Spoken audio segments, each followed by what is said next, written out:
A vida, ao longo dos anos, me ensinou a apreciar o silêncio, mas não o vazio que ele pode carregar. Eu, Laura, tenho 59 anos e uma história longa com Roberto. Casados há mais de 3 décadas, ele sempre foi um homem sólido, uma âncora que me manteve segura. Quando nos conhecemos, ele tinha um jeito que me fazia sentir segura e importante. Havia um frescor, um entusiasmo em cada momento juntos. Uma ansiedade boa em aguardar pelo fim do expediente para correr ao seu encontro. Mas como tudo que é rotina, esse entusiasmo se dissolveu nas obrigações e nas contas. Hoje, o silêncio entre nós já não era confortável. Estávamos como 2 desconhecidos ocupando o mesmo espaço, atravessando juntos um casamento que se tornara mais uma parceria formal do que uma união verdadeira. Às vezes, durante o jantar, Roberto até tentava puxar assunto. Falava sobre o trabalho, perguntava algo sobre meus dias, mas eu sabia que não era por genuína curiosidade. Era apenas porque parecia a coisa certa a fazer. Olhar para ele, tão familiar e ao mesmo tempo tão distante, causava em mim uma sensação que era quase indescritível. Um misto de saudade do que fomos e amargura com o que nos tornamos. Então, quando Gabriel apareceu na minha vida, tudo começou a mudar. Ele era um novo colega de trabalho, 39 anos e um brilho nos olhos que me cativava. Sua presença era uma lufada de ar fresco. Diferente dos outros, Gabriel parecia realmente me notar. Perguntava-me sobre minhas ideias, buscava minha opinião e nossas conversas iam além do básico. Eram sobre sonhos, filmes, livros e às vezes até sobre medos. Ele me fazia lembrar como era bom se sentir ouvida, desejada e interessante. A sensação me desconcertava, mas eu ansiava por ela. No início, tentei ignorar a intensidade desses encontros. Eu dizia a mim mesma que era uma admiração passageira, uma amizade que surgia de uma conexão genuína, algo sem segundas intenções. Mas aos poucos, meus pensamentos começaram a se fixar nele, de uma forma que eu não podia controlar. Na frente do espelho, eu ajustava o cabelo, pensava em como ele reagiria a certas escolhas de roupa e percebia que havia um sorriso involuntário nos meus lábios quando me lembrava dele. Uma faísca estava acesa e eu, embora assustada, me permiti sentir aquela emoção. Certa noite, após um evento de trabalho que se estendeu mais do que o esperado, Gabriel se ofereceu para me dar uma carona. Eu hesitei por um segundo, mas aceitei. Era uma daquelas noites frescas e o céu estava claro, iluminado pela lua. Entrei no carro dele, tentando disfarçar o nervosismo que me invadia, lembrando-me constantemente de que era apenas uma carona. Era algo tão inocente, afinal, um gesto de gentileza entre colegas. Mas ao longo do trajeto, a conversa fluía de maneira tão natural que esqueci de qualquer apreensão.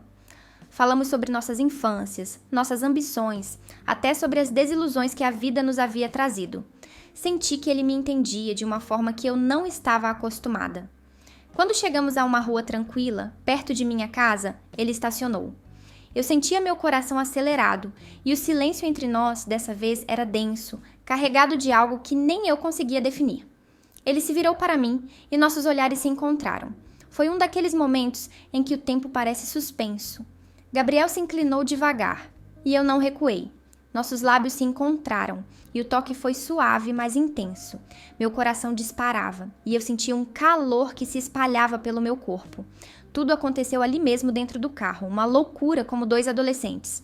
Um pouco desajeitados, fomos para o banco de trás e tudo começou a esquentar. Primeiro, ele desceu e experimentou meu sabor com a língua. Me deixou completamente tonta de excitação e com muita vontade de amor. Gabriel tinha uma jovialidade incrível. E logo depois de me deixar molhada, ele entrou em mim com seus movimentos profundos e rápidos, de uma forma que há muito tempo não sentia com meu marido. Eu sabia que aquilo era errado. Afinal, eu era casada. Ele era meu colega de trabalho. Mas naquele momento, as convenções não importavam. Eu estava conectada a ele de uma forma tão visceral que tudo mais parecia desaparecer. Não havia palavras que pudessem traduzir o que eu sentia. Aquele momento despertou uma parte de mim que eu julgava adormecida. Nos dias que seguiram, cada encontro com Gabriel era uma mistura de excitação e culpa. O trabalho se tornara uma desculpa para estarmos perto um do outro, e até as reuniões mais longas eram momentos que eu aguardava com ansiedade. Mas conforme o tempo passava, as dúvidas começaram a crescer. Eu me perguntava o que estava fazendo, aonde aquilo poderia me levar. No entanto, sempre que o via, essas dúvidas desapareciam como fumaça ao vento, até o dia em que a verdade apareceu. Descobri de maneira inesperada que Gabriel também era casado. Fiquei atônita e, ao mesmo tempo, tomada por uma tristeza que eu não sabia descrever. Era como se toda a magia entre nós tivesse sido coberta por uma sombra densa. Quando perguntei por que ele nunca havia me contado, ele tentou se explicar, mas nada parecia justificar o que estávamos vivendo. Eu não queria te magoar, Laura. Eu também. Estava confuso, ele disse, e pude ver a sinceridade em seu olhar. Aquilo me abalou profundamente. O romance, que até então me parecia uma fuga para algo mais vibrante e real, agora parecia uma armadilha de dor e arrependimento. Decidi que precisava acabar com aquilo. Encontramo-nos uma última vez e a despedida foi dolorosa. Gabriel parecia tão abalado quanto eu, mas sabíamos que era o melhor. Abraçamo-nos por um momento, como se tentássemos absorver tudo o que ainda restava de bonito entre nós, mas quando ele se afastou, eu sabia que aquele capítulo estava encerrado. Ao voltar para casa, comecei a ver minha vida com outros olhos. Roberto e eu precisávamos ter uma conversa honesta, e por mais que doesse, era inevitável. Em uma longa noite, contamos um ao outro nossas verdades, o quanto ambos estávamos infelizes e presos a uma relação que já não nos nutria. Decidimos, de maneira respeitosa, colocar um ponto final na nossa história. Poucas semanas depois, eu me mudei para outra cidade. A mudança foi assustadora e solitária, mas também cheia de uma sensação de liberdade. Gabriel havia ficado para trás, como uma lembrança de uma fase intensa e dolorosa. Agora, eu estava pronta para recomeçar, para descobrir quem eu era fora dos papéis de esposa, de mulher madura e de amante secreta. Eu era Laura, finalmente. E essa era a minha chance de ser feliz. A primeira semana na nova cidade foi desafiadora. Sair de um casamento de mais de 30 anos, romper com alguém que havia despertado tanto em mim e deixar para trás tudo o que eu conhecia, era um peso que eu não sabia como carregar. A cidade nova, com suas ruas movimentadas e rostos desconhecidos, parecia me olhar com indiferença. Em meio às caixas que ainda não tive coragem de desfazer, eu me perguntava se realmente tinha feito a escolha certa. A liberdade vinha com uma solidão pesada, mas eu sabia que, por mais difícil que fosse, era uma chance de recomeçar. Para me sentir conectada ao lugar, comecei a explorar os arredores. Descobri um pequeno café na esquina da minha rua, com mesinhas na calçada, e uma dona simpática que me oferecia sorrisos cada vez que eu passava. Logo, tornou-se meu refúgio. Eu sentava ali todos os dias, com um café na mão e um livro aberto, mais como uma desculpa para observar o mundo ao redor do que por interesse na leitura. Aos poucos, aquela rotina me acalmava e os rostos dos clientes e vizinhos que passavam começaram a me parecer mais familiares. O tempo e o silêncio, antes dolorosos, começaram a se transformar em meus aliados. Ali sozinha, comecei a refletir sobre a mulher que fui e a mulher que queria ser. Eu percebia como, por tanto tempo, tinha me adaptado aos desejos e expectativas dos outros, primeiro de Roberto e depois de Gabriel. E como isso havia me apagado de certa forma. Agora, tinha a chance de me redescobrir, de fazer escolhas apenas para mim. O processo era doloroso, mas necessário.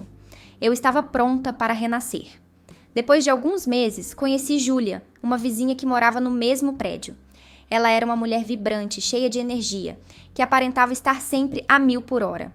Com o tempo, ela começou a me convidar para passeios e encontros em grupo. Relutante no início, aceitei uma de suas propostas para um evento cultural na cidade. Foi naquele ambiente, rodeada de novas experiências e rostos amigáveis, que comecei a sentir uma ponta de curiosidade sobre o que mais a vida poderia me oferecer. Júlia se tornou uma amiga próxima e com sua companhia comecei a me abrir para o novo. Ela me incentivava a sair, a me divertir, a aproveitar cada momento. Lembro-me de uma tarde em particular quando ela me arrastou para uma aula de dança. Eu estava hesitante, com medo de parecer fora de lugar, mas ao entrar no salão e me permitir dançar, senti uma alegria inesperada. Ríamos de nossos passos desajeitados e ali, naquele momento de leveza, percebi que o mundo ainda tinha muito a me oferecer. Um dia, enquanto organizava alguns documentos antigos, encontrei uma fotografia de Roberto e eu durante nossa lua de mel. O sorriso no meu rosto na foto era genuíno e cheio de esperança. Aquela imagem me trouxe uma onda de nostalgia e uma vontade de compreender melhor o que havia dado errado. A separação havia sido necessária, mas senti que faltava um fechamento emocional para mim. Decidi escrever uma carta para Roberto. Queria lhe dizer o quanto ele significou para mim, mesmo que a nossa relação não tivesse durado como imaginamos. Expressei minha gratidão pelos anos que passamos juntos e compartilhei as lições que aprendi ao longo do caminho. Não esperava uma resposta, precisava apenas colocar meus sentimentos para fora, para finalmente me libertar das sombras do passado. Após enviar a carta, senti um peso se desfazer, como se tivesse conseguido fechar um capítulo da minha vida com um toque de paz. Com o passar do tempo, a dor e a culpa começaram a desaparecer, dando lugar a uma sensação de leveza. As manhãs passaram a ter um frescor que há muito eu não sentia, e percebi que estava mais presente no agora. Comecei a investir em coisas que sempre tive vontade de fazer, mas que nunca permiti a mim mesma explorar. Voltei a pintar, algo que adorava quando era jovem, mas que deixei de lado com o tempo. Minhas telas eram coloridas e vibrantes, repletas de traços que refletiam as emoções que vivi. A pintura se tornou uma forma de expressar tudo aquilo que estava guardado dentro de mim. Uma linguagem onde a dor, o amor e a esperança se misturavam. Em uma dessas sessões de pintura, senti uma espécie de felicidade calma e genuína, algo que não dependia de ninguém além de mim mesma. E então, você gostou dessa história? Espero que você tenha aproveitado cada segundo. Se ficou curioso para saber mais, você sabe o que fazer. Dê um like e se inscreva no canal para não perder nenhum conteúdo futuro. Diga-me nos comentários o que você achou. Eu adoraria saber o que você pensa. Até a próxima, estarei esperando por você.